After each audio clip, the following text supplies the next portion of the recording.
Hey everybody, just want to share a quick little insight from my study general conference this morning. While I was on my morning run, I was listening to the October 1930 general conference, and Arthur Welling, who is the mission president of the Central States Mission, was talking.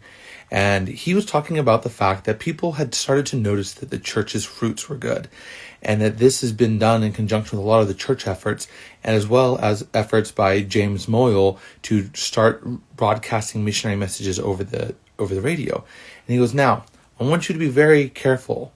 When I say that the messages and the programs of the church are being more accepted, he goes, that's not me saying that the restoration is. More and more people, as they examined the structure and the fruits of the church, were saying, this is good fruit. Your welfare program is good. Your service program is good. Your families are good. You're kind. You're nice. You know, the very same things that people like Joe Rogan say today about us right now. But then they always add the clause, but your doctrine is crazy, but I can't believe your doctrine. And you're like, I find it interesting. Jesus didn't say, by your creeds ye shall know them, or by their doctrines ye shall know them. He said, by their fruits ye shall know them. Yet many evangelicals want to add to the Bible and then say, no. I'm going to change the very words of Christ recorded in the Bible, and by their creeds ye shall know them.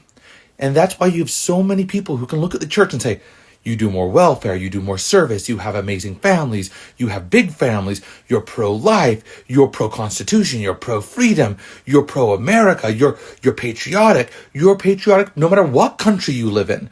You are the ideal citizen of any free society is a Latter-day Saint. And people can acknowledge that, but then have the audacity to say, yeah, despite all of your fruit being exactly the fruit that Christianity should produce, I'm going to reject you. You're not Christian. You're not what I want because I don't like your doctrine. And President Welling flat out says, when you take the first vision out, when you take priesthood keys out, when you shut the door on the doctrine, the entire program of the church falls apart. There's a reason that in the last 100 years, since Elder Welling's talk, that no one has been able to establish a secular version of the church with the same fruits, because the fruit of the restoration is a byproduct of the tree of the restoration, which is a byproduct of the first vision and the restoration of priesthood keys and the restoration of the divine church structure. So when people look at the church and say, yeah, their fruit may be exactly what the Bible said the fruits of real Christians are, but I can't believe them because their doctrines or their creeds, just remember, by their fruits ye shall know them, not their creeds. Are you following Jesus or your pastor?